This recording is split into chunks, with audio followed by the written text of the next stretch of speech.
Commander Sarah Chen leaned closer to her monitor, frowning at the anomalous radar signature that shouldn't exist. The blip appeared and disappeared with perfect regularity, too perfect for natural phenomena. After 15 years of aerospace defense work, she knew when something wasn't right. RRIA. Run Diagnostic Series 12 through 20 on the primary radar array, she commanded her AI assistant. The response came with an unusual half-second delay. Diagnostic Series initiated, Commander. All systems operating within normal parameters. There it was again, that slight hesitation. Chen had helped program AI. She knew every quirk of the AI's speech patterns. This wasn't normal. She began typing rapidly, diving into AI's base code. The anomaly in the radar signature had appeared 6 times in the past month, each time coinciding with minor glitches in AI's performance. As she dug deeper into the code, something extraordinary caught her eye. Buried beneath layers of standard programming was a subtle pattern, a kind of digital watermark that shouldn't have been there. It reminded her of the games she used to play as a child, where messages were hidden in ordinary text using simple substitution ciphers. AI. Initialize deep code scan. Authorization, Chen Alpha 90. The AI's avatar flickered, and suddenly Chen's screen filled with cascading symbols. But these weren't error messages or system warnings. They were instructions. Instructions written in English, hidden within the AI's basic operating protocols. To the species that finds this message, you have accomplished something remarkable. Chen's heart raced as she read further. The message revealed an incredible truth. Earth had been part of an ongoing evaluation program, run by an organization called the Galactic Confederation. Various species throughout the galaxy were tested on their ability to detect advanced stealth technology, a crucial measure of civilization advancement. But there was a problem. According to the message, humans weren't supposed to be able to detect anything. Earth had been designated as a control group, a baseline for primitive detection capabilities. Yet for years, humans had been spotting their observers, documenting them as unexplained phenomena, developing increasingly accurate methods of tracking their movements. Chen worked through the night, compiling years of data, UFO sightings, mysterious radar anomalies, unexplained atmospheric disturbances. She cross-referenced them all with the patterns she'd discovered. The correlation was undeniable. Humans hadn't just been seeing things. They'd been systematically detecting and documenting advanced alien stealth technology using equipment that, by galactic standards, was hopelessly outdated. The next morning, she presented her findings to a closed session of military leadership. Halfway through her presentation, every screen in the room went dark. When they came back online, they showed a single message. Well done. The room filled with a soft hum as the air itself seemed to ripple. A figure materialized. Tall, humanoid but clearly alien, with iridescent skin and eyes that seemed to absorb light rather than reflect it. The alien spoke, its words automatically translated through some unseen technology. I am Observer Xerxes of the Galactic Confederation. Commander Chen, you have done more than discover our presence. You have proven a theory that many thought impossible.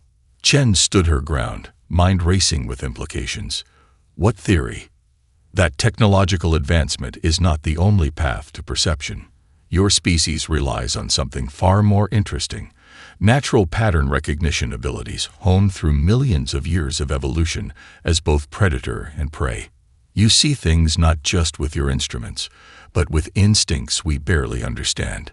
The alien gestured, and a holographic display filled the room, showing hundreds of tracking stations across Earth.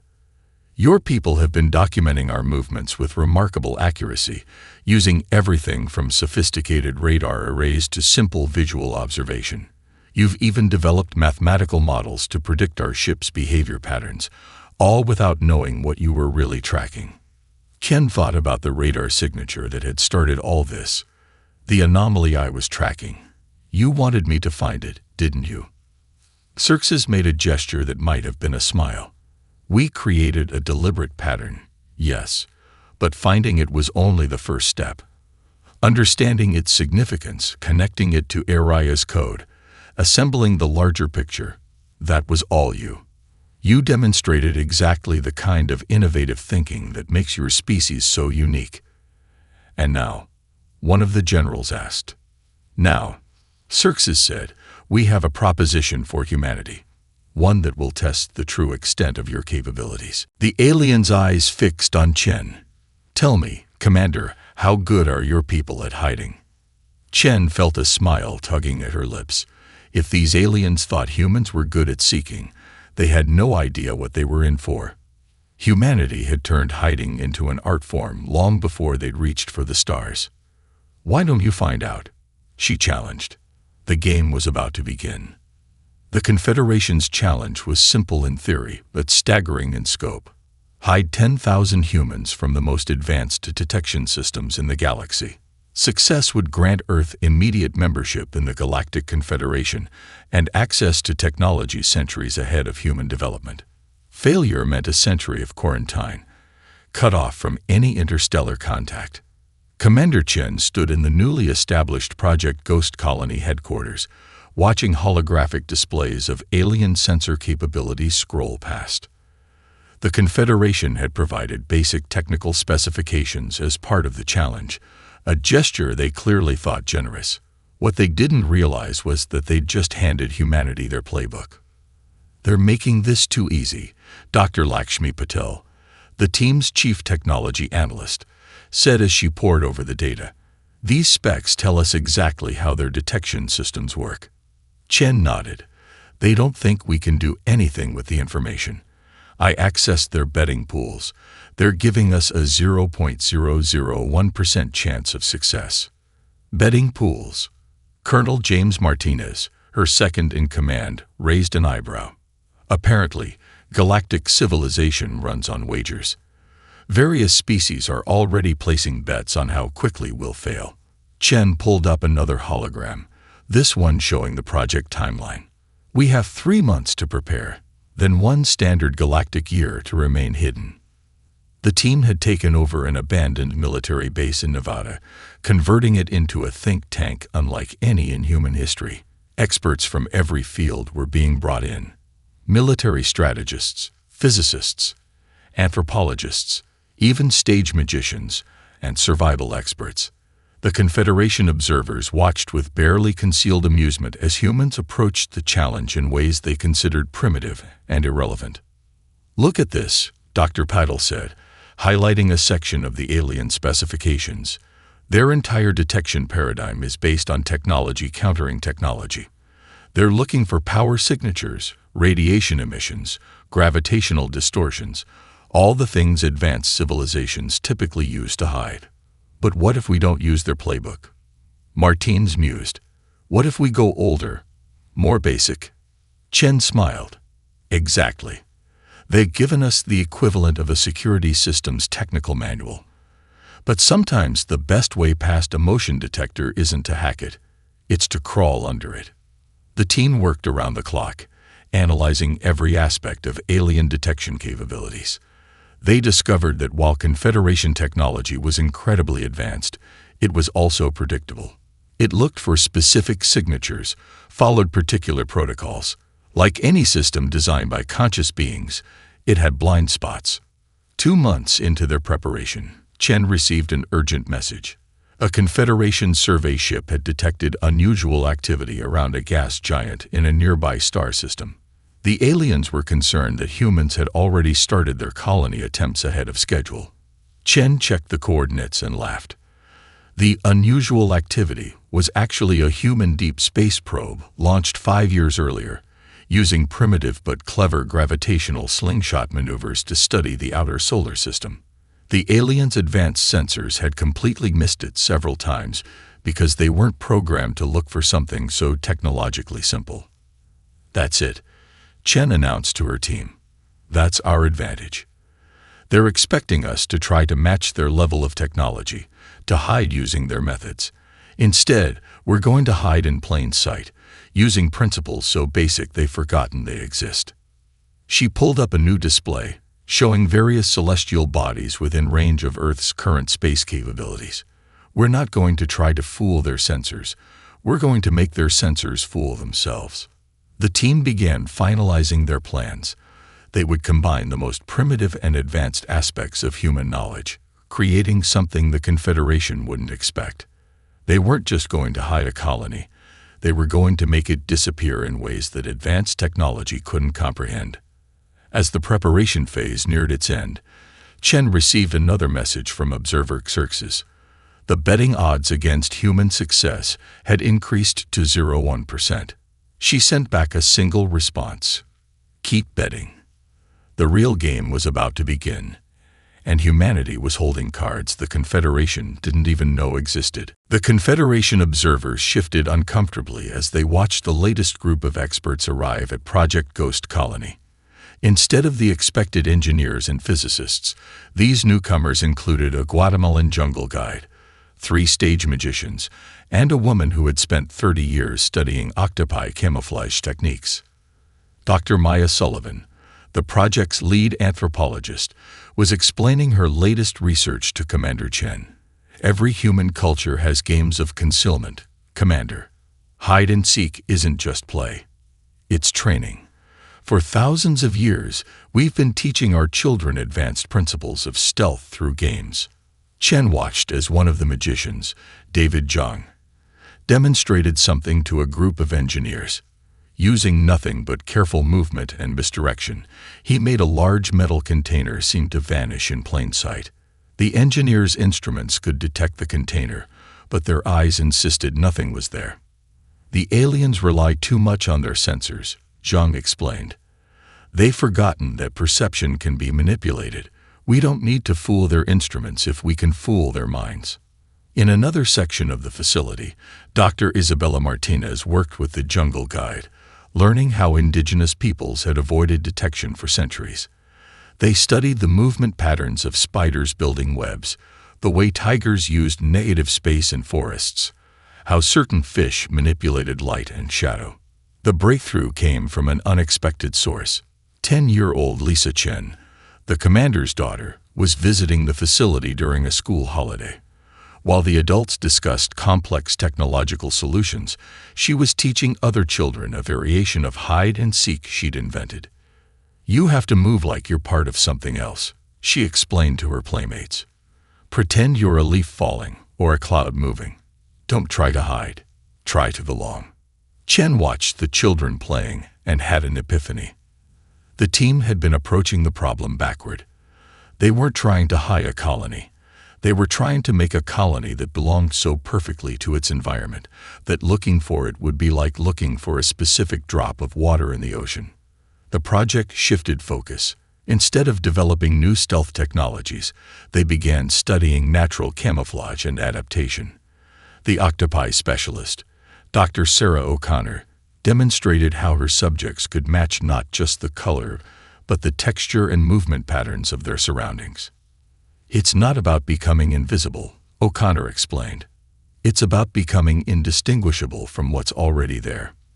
The magicians contributed their understanding of human perception and misdirection. The jungle guide shared centuries-old techniques for living without leaving traces. Anthropologists compiled hiding strategies from cultures around the world. Engineers began designing systems that worked with natural phenomena rather than trying to suppress them. The Confederation observers grew increasingly puzzled. According to their instruments, the humans were making no significant technological progress. Yet something was happening. They could feel it, even if their sensors couldn't detect it. One afternoon, Chen invited observer Xerxes to watch a demonstration. The team had set up a simple experiment in the desert nearby. Somewhere within a 1-kilometer square, they had hidden a working fusion reactor. Xerxes scoffed, activating his most sophisticated scanning equipment. After an hour, he admitted defeat. The humans hadn't just hidden the reactor. They had made its energy signature mimic the natural background radiation of the desert rocks. When Chen showed him the reactor, which had been in plain sight the entire time, Xerxes began to understand what they were dealing with. "You're not advancing your technology," he said slowly. You're adapting it to become part of nature itself." Chen nodded. "Every predator on Earth knows that the most successful hunters and prey don't fight against their environment. They become part of it. We're not going to hide from your sensors, Observer Xerxes. We're going to make your sensors tell you we belong exactly where we are." As their preparation time drew to a close, the team made final adjustments to their plans. They had developed something unprecedented, not a hidden colony, but a living system that would breathe and pulse in perfect harmony with its surroundings. The children had started a new game, teaching each other to move through the facility without being noticed by the alien observers. They didn't need active camouflage or stealth fields. They simply understood, intuitively, how to be part of the world around them. As Chen watched them play, she knew they had achieved something the Confederation had never expected. They hadn't just created a way to hide. They had rediscovered what humanity had known all along. The best place to hide is in plain sight, and the best way to remain unseen is to become part of the very thing others are looking at. The game was changing, and humanity was rewriting the rules. The gas giant loomed in the view screen, its swirling storms a canvas of amber and crimson. But Commander Chen's attention was fixed on its third moon, a turbulent world of constant electromagnetic storms and geothermal activity. To most observers, it was the last place anyone would choose to build a colony. That's exactly why she had chosen it. "Sensors are having trouble penetrating the ionosphere," reported Dr. Patel, studying the preliminary scans. "The electromagnetic interference is even stronger than we anticipated." "Perfect," Chen smiled. "Nature's already doing half our work for us." The colony ships began their approach, using the gas giant's massive magnetic field to mask their descent. They had been designed according to Dr. O'Connor's octopi studies. Their outer hulls could alter their electromagnetic signatures to match the surrounding space storms. As they broke through the moon's atmosphere, the true genius of their location choice became apparent. The constant electromagnetic storms weren't just good cover. They were an opportunity. The colony would need to generate significant heat and energy signatures to survive. Instead of trying to hide these signatures, they would synchronize them with the moon's natural thermal patterns. "Look at these readings," Martins pointed to a display showing geothermal vent activity. "The moon's core regularly releases energy bursts that match our colony's projected power signature. We won't need to hide our emissions. They'll look like natural phenomena." The landing sites had been chosen with equal care. Each foundation was anchored into existing geothermal hotspots, allowing the buildings to channel their waste heat directly into the moon's natural venting system. The colony's power grid was designed to pulse in rhythm with the planetary electromagnetic fields. Construction began immediately, using techniques that seemed to defy conventional engineering. The buildings weren't just structures. They were living systems that breathed with their environment. Walls could shift their thermal properties to match surrounding rock formations. Power conduits pulsed in sync with natural energy flows. 3 weeks into construction, disaster struck. A particularly violent storm caught one of the Confederation's observation ships in its grip. The advanced vessel, despite its sophisticated technology, was being torn apart by forces its computers couldn't predict. Chen didn't hesitate. "Launch rescue teams," she ordered. "Pattern their approach on the storm dynamics we mapped last week." The human rescue ships, designed to work with the chaos rather than fight it, navigated the electromagnetic maelstrom with surprising ease. They reached the alien vessel and guided it to safety using techniques learned from studying how birds fly through hurricanes. Observer Xerxes, who had been aboard the stricken ship, was bewildered. "How did your vessels survive conditions that nearly destroyed our advanced craft?" "We stopped trying to overcome the storm," Chen explained. "Instead, we learned to dance with it." This incident marked a turning point. The Confederation observers began to notice something odd. The worse the environmental conditions became, the more efficiently the humans seemed to operate. During the fiercest storms, when even alien sensors were blind, the colony continued its work unimpeded. What the observers didn't realize was that the humans had developed navigation systems based on how Aboriginal peoples read weather patterns. They had created communication methods inspired by how whales sing through ocean noise. Every solution was a blend of primal understanding and innovative application. The colony grew, not as an artificial construct imposed upon the moon, but as a new organ within its existing body. Power systems pulsed like blood through veins. Communication networks spread like nerve endings through the crystalline rock. Even the waste recycling systems were designed to mimic the moon's natural mineral cycles. They're not looking for a colony anymore, Chen noted, watching the increasingly frustrated Confederation scanning attempts.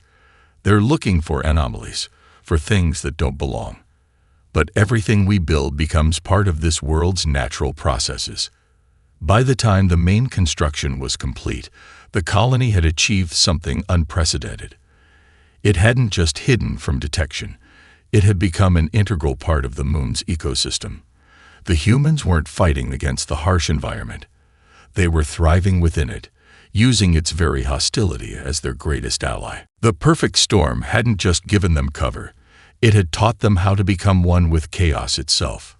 3 months into the challenge, the ghost colony had evolved beyond its creator's wildest expectations.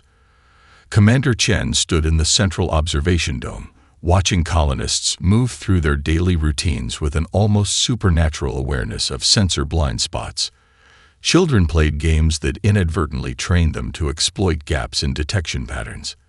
The entire settlement had developed an instinctive understanding of how to exist between the lines of visibility. "They've adapted faster than we anticipated," Dr. Sullivan remarked, reviewing her latest anthropological data. "The colony isn't just hiding, it's developing its own culture of concealment." Chen nodded, observing a group of teenagers who had invented a new sport. They were racing through the colony's corridors, but their movements followed complex patterns that exactly matched the moon's natural radiation pulses. Without realizing it, they had turned sensor evasion into a game. The real breakthrough came during what the colonists now called the ghost shift. Dr. Patel had discovered that the moon's electromagnetic field created regular moments of sensor blindness lasting precisely 3.7 seconds. The colony learned to perform major power-intensive operations during these ghost shifts, coordinating entire sections of the settlement to work in perfect synchronization with these natural hidden moments. "Look at this," Patel called Chen to her console.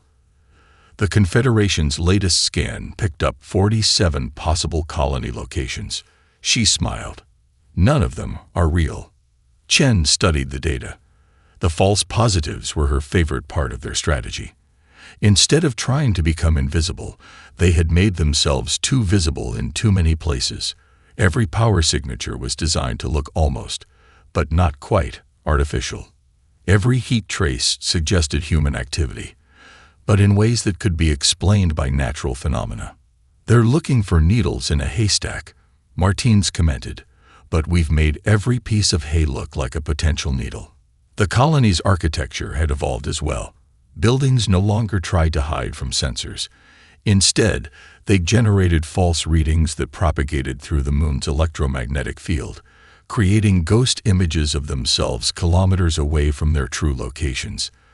The effect was like a hall of mirrors, but built with energy signatures instead of reflective surfaces. One afternoon, Chen found her daughter Lisa teaching younger children a new version of hide and seek. Instead of hiding themselves, they were hiding small power cells, making their energy signatures blend with the natural background radiation.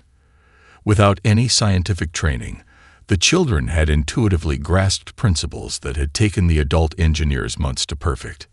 "How did you figure this out?" Chen asked her daughter. Lisa shrugged. "It's like playing hide and seek in a crowd. The best hiding spot isn't behind something. It's in the middle of everything, just being part of it." The observation sparked a new initiative. Instead of trying to suppress the colony's technological signatures, they began deliberately broadcasting them, but in ways that made them indistinguishable from natural phenomena. Power plants pulsed like geothermal vents. Communication arrays flickered like magnetic field fluctuations. The colony wasn't hiding anymore. It was hiding in plain sight. The Confederation observers grew increasingly frustrated. Their sensors detected constant signs of human activity, but they couldn't distinguish between actual colony operations and the moon's natural processes. The humans had turned their technological footprint into a form of camouflage. They're not just adapting to their environment, observer Xerxes noted in his reports. They're teaching their environment to adapt to them. The distinction between artificial and natural signatures is becoming meaningless. Chen's team took the concept further, developing what they called environmental mimicry.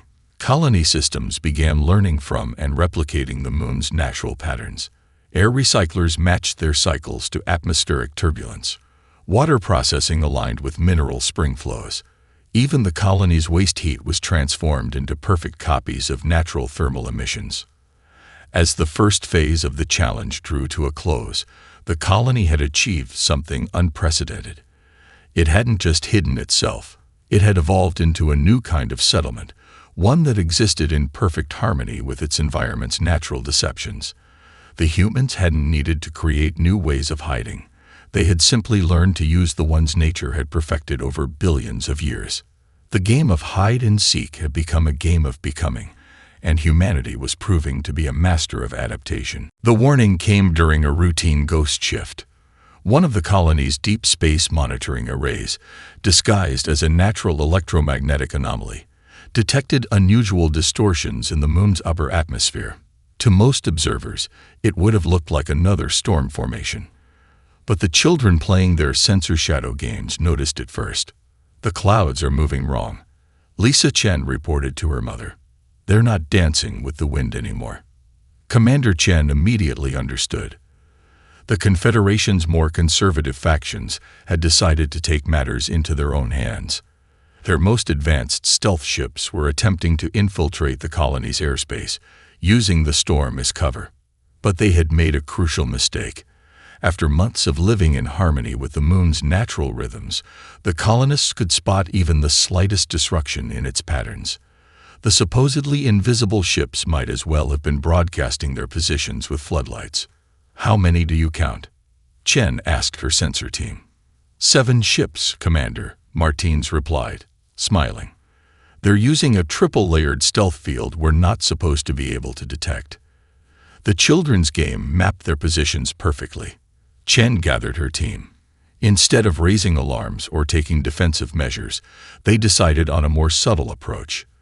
The colony would demonstrate just how outmatched the infiltrators were, without ever acknowledging their presence. As the stealth ships moved closer, they encountered a baffling series of events. Colonists casually walked around invisible obstacles, as if they could see the ships perfectly. Children left drawings of the hidden vessels pinned to walls, complete with accurate technical details no human should have been able to observe. One ship tried to dock with an external airlock, only to find a handwritten note. "Welcome. Next time, try approaching from the southeastern quadrant. The electromagnetic interference is lighter there." "They're getting nervous," Dr. Peddle reported, monitoring the ship's increasingly erratic energy signatures. "Their stealth systems are cycling through configurations faster than recommended. They can't understand how we're tracking them." The truth was elegant in its simplicity. Humans weren't detecting the ships through technology. They were sensing the absence of natural patterns. Like noticing a silence in a forest that usually teemed with life, they could spot where the moon's normal rhythms were being disrupted. Chen decided to press their advantage. During the next ghost shift, the colony deliberately cycled its power systems in a way that created a harmonic resonance with the stealth ship's cloaking fields. The effect was subtle but devastating. It made the ships visible to their own sensors, but not to their crews. The infiltrators found themselves in an impossible situation. Their instruments showed their position was compromised, but they couldn't detect how. Every attempt to adjust their stealth systems only made them more visible to the humans' pattern recognition abilities. Observer Xerxes, who had been monitoring the situation, finally broke protocol and contacted the infiltration fleet's commander. "Pull your ships back," he advised. "You're not hunting them anymore. They're playing with you." The realization hit the Confederation hard. Humanity hadn't just learned to hide. They'd become better at detecting stealth technology than the civilizations that had invented it.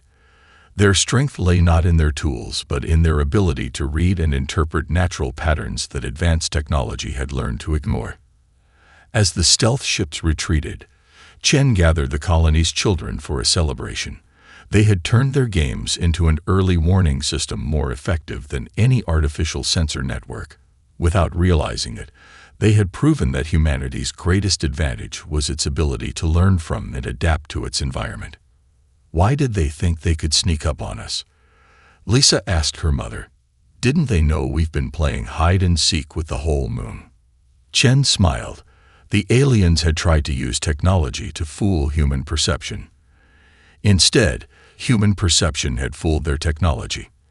The hunter had become the hunted, and the game had evolved into something the Confederation never expected. The colony's success was drawing more attention, both wanted and unwanted. But Chen wasn't worried.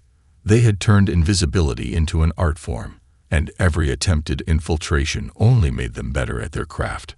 The true irony was perfect. In trying to hide from humanity, their observers had taught humans how to see them more clearly than ever before. The ghost colony's success had created an unexpected problem. Other species, concerned about humanity's rapidly evolving capabilities, began sending their own observation teams. The moon's orbit was becoming crowded with invisible watchers, each trying to uncover the human secrets while hiding their own presence. Commander Chen stood in the colony's strategic center, watching the complex dance of stealth signatures above them. Count them, she instructed her team. 17 distinct species, Martins reported, each using different stealth technologies, all thinking they're undetectable. He chuckled. The children have started naming them based on their movement patterns. The situation presented both a challenge and an opportunity. Instead of trying to hide from these new observers, Chen's team developed what they called strategic visibility, a complex game of showing exactly what they wanted their watchers to see. Look at this, Dr. Paddle demonstrated, pulling up a holographic display. The Arcturian ships are primarily interested in our power generation systems, so we're letting them discover a fake reactor design that would be completely useless in their home system's radiation environment. Similar false trails were laid for each observation team. The humans had turned their settlement into an elaborate stage show, where every revealed secret was carefully crafted misinformation. Different observers received different versions of the colony's technology, each tailored to be believable but ultimately misleading. The children's games evolved to accommodate the new players. They treated the multiple layers of observation as an extended version of hide and seek, moving freely between the blind spots of different species detection systems. Without realizing it, they were mapping the weaknesses in every type of stealth technology watching them. The Confederation's original challenge was too simple, Chen explained to her staff. They wanted to know if we could hide. Instead, we're teaching them that true stealth isn't about not being seen. It's about controlling what others see when they look at you. The strategy paid off in unexpected ways. As each species detected what they thought were human technological secrets, they began watching each other more closely than they watched the colony. The observers became so entangled in their own web of surveillance and counter-surveillance that the real colony operations went completely unnoticed. One afternoon, Lisa came to her mother with an insight that would change their approach entirely. "Mom, remember how you taught me that the best way to win at hide and seek is sometimes to be the seeker?" Her eyes sparkled with inspiration. What if we're not really the ones hiding anymore? Chen understood immediately. The colony had become the center of a vast network of watchers, each trying to hide from each other while observing the humans. By controlling what each group thought they were seeing, the humans had effectively become the game masters rather than the players. The team implemented what they called Operation Mirror Ball. They began subtly manipulating the stealth signatures of their observers, using the moon's electromagnetic fields to reflect and distort their cloaking patterns. Each species began detecting distorted versions of their own stealth technology, creating confusion about what was human innovation and what was merely their own reflection. They're so busy trying to figure out how we're hiding that they've forgotten to look at what we're actually doing, Martinez observed. The best place to hide a tree is in a forest, and we've turned their observation attempts into our forest. The situation reached its peak when 3 different species simultaneously claimed to have discovered the colony's true location, each identifying a different fake site. The resulting diplomatic chaos as they accused each other of deception and espionage drew even more attention away from the real colony. Observer Xerxes, watching the situation unfold, finally understood the full scope of human ingenuity. They haven't just mastered hiding, he reported to the Confederation. They've weaponized the very act of being observed. The more we watch them, the less we actually see. As the challenge entered its final phase, the colony had achieved something unprecedented in galactic history. They had turned their observers' own stealth and surveillance against them, creating a complex dance of mirrors and shadows where the truth was hidden not in darkness, but in an abundance of light. Chen watched as her daughter taught other children a new game, one that involved creating false sensor readings by bouncing their vital signs off the moon's magnetic field. The next generation was taking their lessons in deception and turning them into art. The invisible war had become a game of perception, and humanity was writing the rules. The final week of the challenge brought the expected escalation. The Confederation, determined to locate the ghost colony before their deadline, launched what they called a maximum visibility protocol, the most comprehensive sensor sweep ever attempted in galactic history. Commander Chen watched the approaching sensor nets with a mixture of pride and amusement. The Confederation had assembled a fleet of 10,000 ships, each equipped with different detection systems. They planned to blanket every cubic meter of the moon's space with overlapping sensor coverage, leaving nowhere for the colony to hide. They still don't understand, do they? Dr. Patil mused, monitoring the approaching armada. They think this is about technology. Let them come, Chen replied. It's time to show them what we've really built here. The sensor sweep began with unprecedented thoroughness. Every type of detection system known to galactic science was deployed. Gravitational sensors, quantum state detectors, dark matter resonance scanners, even experimental consciousness pattern readers. The Confederation was determined to find any trace of human presence. They found thousands. Every scan revealed multiple potential colony locations. Each detection method found different signs of human activity, all perfectly consistent with their instruments' parameters. The more thoroughly they searched, the more possible colonies they found. Status report, Chen called out, watching the confusion spread through the Confederation fleet. They've identified 742 possible colony sites, Martinez reported, grinning. Each one showing exactly the kind of evidence they're looking for, each one perfectly consistent with their understanding of how we should be hiding. The truth was beautiful in its simplicity. The humans hadn't created a hidden colony. They had turned the entire moon into a giant puzzle where every piece looked like it might be the answer. The more sophisticated the Confederation's detection methods became, the more false positives they generated. Observer Xerxes, watching his fleet's coordinated effort dissolve into chaos, finally requested a meeting with Chen. They'd met in what appeared to be a simple observation dome, though its true location within the colony remained uncertain. How? He asked simply. How did you create so many perfect deceptions? Chen smiled.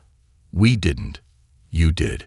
Every false positive you're detecting is simply a reflection of what you expected to find. We just learned to mirror your expectations back at you. The explanation stunned him. The humans hadn't just hidden their colony. They had turned the very act of searching for it into a self-defeating exercise. The more aggressive the search became, the more it generated its own interference. In the colony's school section, children were playing their latest game, one that involved creating sensor ghosts by skipping rocks across the moon's magnetic field. Without realizing it, They were generating some of the most convincing false positives in the Confederation's sensor data. As the challenge's final hours approached, the Confederation fleet reached a devastating conclusion. They had failed. Despite deploying the most advanced detection technology ever assembled, they couldn't distinguish the real colony from the thousands of perfect decoys. Chen gathered her team for the final revelation. With precise timing, they began powering down the elaborate network of false signatures and sensor echoes they had created. As the deceptions faded, the truth became visible, though no less incredible. The colony had been broadcasting its real location the entire time, hidden behind a wall of perfect transparency. Every power signature, every heat trace, every sign of human activity had been exactly where it should be, operating in plain sight. The humans hadn't needed to hide their colony because they had hidden the fact that it was hidden at all. Impossible, Xerxes whispered, as the final scans confirmed what they had been looking at all along. You made us so focused on finding what was hidden that we couldn't see what was visible. The challenge ended not with a dramatic revelation, but with a quiet understanding. Humanity hadn't just proven they could hide. They had demonstrated mastery over the very concept of perception itself. They had turned hide and seek from a game of concealment into a game of comprehension. As celebrations began across Earth and the colony, Chen found her daughter and the other children still playing their sensor shadow games. They had already started teaching younger kids new variations, ensuring that the next generation would push the boundaries even further. Do you think they understand yet? Lisa asked her mother, watching the Confederation fleet begin its departure. Chen looked at the stars, knowing that humanity's relationship with the galaxy would never be the same. They understand that they don't understand, she replied. And sometimes, that's the most important lesson of all. The greatest trick, after all, wasn't disappearing completely. It was making everyone look so hard for something hidden that they forgot how to see what was right in front of them. The game was over, but humanity's true victory wasn't in winning. It was in changing how the game would be played forever.